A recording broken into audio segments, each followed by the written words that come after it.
Hello दोस्तों, स्वागत है आप सभी का मेरे चैनल एनर्जी अड्डा 07 में। आज हम पढ़ेंगे पाजीब जैनेंद्र कुमार की। ये आपका सिलेबस जो है बीए थर्ड सेमेस्टर का हिंदी का सिलेबस है, हिंदी गद्य का सिलेबस। ये चैप्टर के सिलेबस में लगा हुआ है। तो हम पढ़ेंगे। देखिए, जैनेंद्र कुमार की जो जीवन परिचय है वो आप एक बार पढ़ लीजिएगा। हम डायरेक्ट स्टोरी पे चलते हैं। देखिए, कहानी में बस आपका इतना ही आएगा कि कहानी पाजीब की तात्विक समीक्षा कीजिए। तो आपको तात्विक समीक्षा कैसे करना है मैं बताऊँ।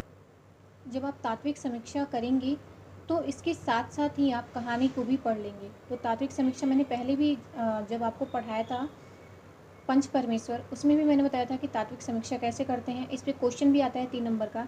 ये जो क्वेश्चन आएगा आपको या तो 15 नंबर का आएगा या तो आपका 7.5 नंबर का आएगा, पाजीब की तात्विक समीक्षा। चलिए स्टार्ट करते हैं कहानी को। सबसे पहले आपका आता है शीर्षक। पहला है आपका शीर्षक। प्रस्तुत कहानी का शीर्षक पाजीब अत्यंत लघु विषय वस्तु का संवाहक तथा कथा वस्तु का केंद्र बिंदु है। उपरोक्त शीर्षक पात्र से सीधा संबंध रखता है। जिस कहानी का शीर्षक जिज्ञासा मूलक और सरल सहज होता है उसे प्रभावी और सार्थक माना जाता है। इस शीर्षक में दोनों विशेषताएं विद्यमान है। शीर्षक पाजीब जिज्ञासा को जगाने वाला है। यह शब्द चेतना में कौंधता है कि किसकी पाजीब, कैसी पाजीब इत्यादि प्रश्न को जिज्ञासा को जगाते हैं, जो कहानी पढ़ने को प्रेरित करते हैं। संपूर्ण कथानक पाजीब पर ही आधारित है। कहानी का प्रारंभ भी पाजीब से होता है और अंत भी पाजीब पर होता है। तो चलिए स्टार्ट करते हैं। कथा वस्तु इसका क्या है कि पाजीब की कथा वस्तु का मूलाधार बाल मनोविज्ञान है। इस कहानी में के माध्यम से कलाकार जो होते हैं द्वारा अपने युग की संवेदना को व्यक्तिवादी चिंतन के आधार पर प्रस्तुत किया है। इसके कथानक के अनुसार एक सामान्य मध्यम वर्गीय परिवार में माता पिता मुन्नी आशुतोष 4 प्राणी हैं, साथ ही एक नौकर भी है। बाजार में एक नए प्रकार की पाजेब प्रचलित है। इस कहानी में छोटी सी घटना को विस्तार दिया गया है। एक छोटी बच्ची मुन्नी के मन में पाजेब के प्रति ललक के रूप में कहानी की शुरुआत होती है। बुआ की दी हुई पाजेब को पाकर खुशी से मुन्नी नाच उठती है। मुन्नी अपने पिता से पाजेब लेने की जिद करती है लेकिन वो टाल देते हैं। सौभाग्य से मुन्नी की बुआ आगे उसे पाजेब प्राप्त हुई, किंतु दुर्भाग्यवश वो खो भी गई। पहले शक नौकर पर गया, पति पत्नी में इस पर चर्चा हुई, फिर शक की सुई आशुतोष पर टिक गई। सच्चाई जानने के लिए तरह तरह की तरकीब प्रयुक्त की गई। कभी बच्चे को प्यार से समझाकर बुझाकर, कभी इनाम देने की बात कहकर, कभी प्रताड़ना और कभी दंड विधि के द्वारा। उनका शक आशुतोष तक ही नहीं रहा बल्कि उसके दोस्त छुन्नू और यहाँ तक कि पतंग बेचने वाले दुकानदार तक भी गया था। बीच में क्या होता है, छुन्नू का नाम आने से दोनों परिवारों के बीच कहासुनी भी हो जाती है। आखिर में रहस्य तब खुलता है जब मुन्नी की बुआ दोबारा आती है और बताती है कि गलती से पाजेब उसी के साथ चली गई थी। प्रस्तुत कहानी का कथानक बाल मनोविज्ञान पर आधारित है, जिसमें लेखक की मनोवैज्ञानिक सूझबूझ के साथ मनोविज्ञान से गहरे परिचय का भी पता चलता है। पाजिब कहानी में बच्चों की स्वाभाविक लालसाओं, इच्छाओं और प्रतिक्रियाओं का समावेश है। जैसे मुन्नी में आभूषण के लिए स्वाभाविक लालसा है। आशुतोष साइकिल की मांग करता है क्योंकि साइकिल उनके लिए खिलौने के समान है। बच्चों की प्रतिक्रियाओं तथा गतिविधियों के चित्रण में लेखक उनकी स्वाभाविक प्रवृत्तियों को कहानी में व्यक्त किया है। इसमें क्या, पाजेब कहानी के छोटे कथानक को कहानीकार ने अपने बुद्धि बल से विस्तार किया है। कहानी में घटनाएं सीमित हैं। मुन्नी का पाजेब पाना, पाजेब के जोड़े में एक पाजेब का गुम हो जाना, मुन्नी की माँ का शक घर के नौकर बंसी पर जाना, जबकि मुन्नी के पिता का शक आशुतोष पर टिकना और उसने सत्य उगलवाने को अनेक प्रकार के उपाय करना, अंत में पाजेब बुआ के पास मिलना। तो यही सारी घटना है इसमें। पात्र और चरित्र चित्रण हम आगे और भी देख लेते हैं इसमें। अब कहानी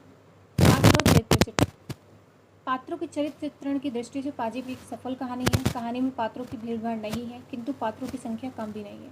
कथाकार स्वयं परिवार के मुखिया के रूप में उपस्थित हैं। इसके अलावा मुन्नी की माँ मुन्नी तथा उसका भाई बड़ा भाई आशुतोष, नौकर बंसी चुन्नू आशुतोष का मित्र है और उसकी माँ, मुन्नी के चाचा और पतंग विक्रेता सहित 9 पात्र हैं। मुन्नी के पिता के रूप में स्वयं कहानीकार, मुन्नी की माँ और आशुतोष कहानी के मुख्य पात्र हैं। आशुतोष को केंद्र में रखकर मनोवैज्ञानिक सत्य को कहानी में उद्घाटित किया गया है। वह लेखक का पुत्र है, वह भोला भाला है। कहानी में आशुतोष का मानसिक अंतर्द्वंद तथा मनोवैज्ञानिक सच्चाई का भावपूर्ण चित्रण हुआ है। बच्चों में भय और सुरक्षा का बोध तीव्र होता है, साथ ही उनमें लालसा की भावना भी होती है। आशुतोष के चरित्र में दोनों बातें हैं। जबकि मुन्नी के लिए पाजेब आती है तो वो अपने लिए भी बुआ से साइकिल की मांग कर बैठता है, जो सर्वथा स्वाभाविक है। फिर पाजेब के न मिलने पर बंसी नौकर पर शक किया जाता है।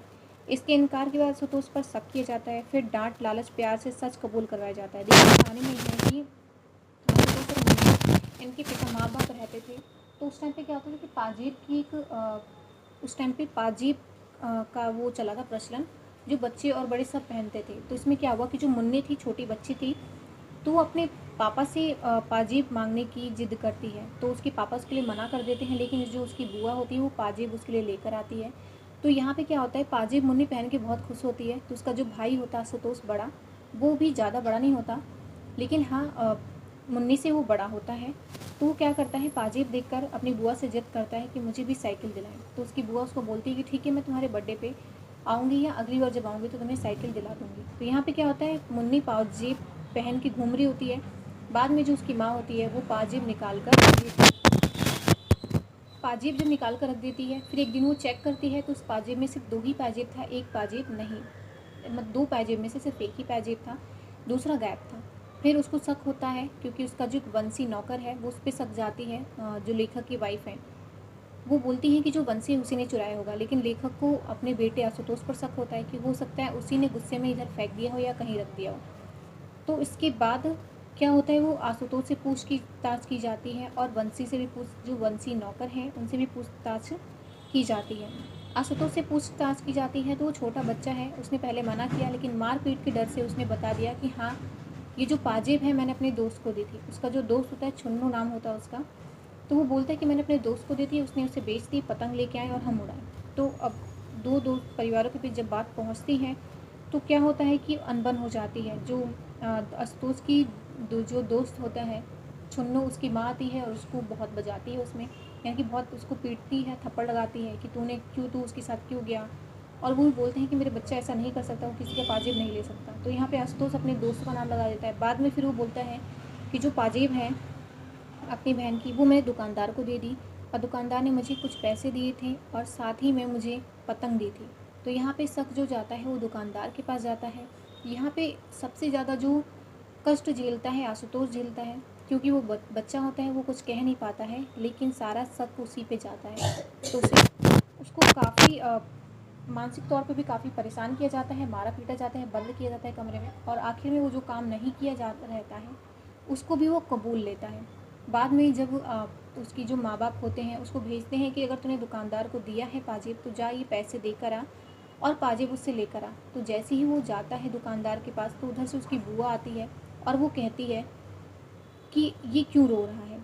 बाद में जब वो रो रहा होता है तो उसे पूछती है, लेकिन वो बाहर निकल जाता है। उसकी बुआ आके कहती है उसके माँ बाप के सामने कि ये लो, ये जो मुन्नी की पायल थी ये मेरे बैग में उस दिन गलती से चली गई थी और मैं ये देने आई हूँ।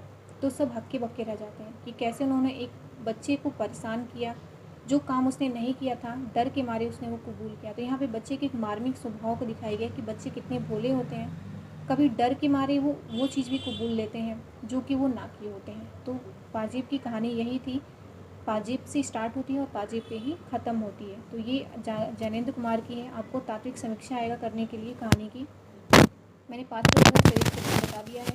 इसके बाद जो संवाद अथवा कटुकथा है वो भी आप देख सकते हैं।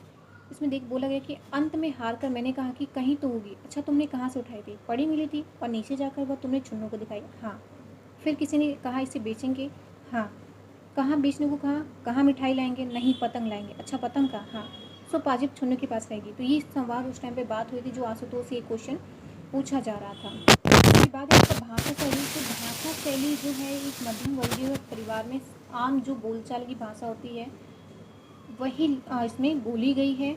इसके साथ आपका देखिए देश काल और वातावरण, इसमें आसपास की दुकानों का चित्रण हुआ है, एक घर का हुआ है जो कि घर के अंदर सारी चीज़ें हो रही हैं। तो मध्यम वर्गीय परिवार के अंदर क्या होता है, कैसी पृष्ठभूमि होती है, कैसी वातावरण होता है, वो सब बताया गया है। झगड़ा, पड़ोसी से झगड़ा होता है। आभूषण प्रियता भी दिखाया गया है कि कैसे एक स्त्री का अपनी आभूषण के प्रति कितना लगाव है। उद्देश्य क्या था इसमें? पाजेब कहानी कला तत्वों की कसौटी पर खरी सिद्ध होती है, क्योंकि यहाँ पे बाल मनोवैज्ञानिक पर आधारित एक कहानी है जो कि बच्चों की बुद्धि कोमल होती है, उनके साथ स्नेहपूर्ण व्यवहार करना चाहिए। बिल्कुल, जो बच्चे होते हैं वो बहुत छोटे होते हैं, उनका जो मन होता है वो बहुत ही कोमल होता है। वो किसी भी चीज़, जो चीज़ वो ना भी कह रहे हैं तो वो डर के मारे वो हाँ कर देते हैं, या वो बच्चे होते हैं उनको समझ में नहीं आता कि हमें हाँ कहना चाहिए, नहीं कहना चाहिए। तो यहाँ पे बच्चों के ऊपर ये कहानी बनाई गई है, जो कि बहुत ही प्रसिद्ध कहानी है, और इसका उद्देश्य भी बिल्कुल सही है, उद्देश्य बिल्कुल सही बैठता है, क्योंकि बच्चों के हिसाब से ये कहानी बनाई गई है। तो फिलहाल के लिए कहानी यही ख़त्म होता है। आपको ऐसे ही कहानी की तात्विक समीक्षा करनी है।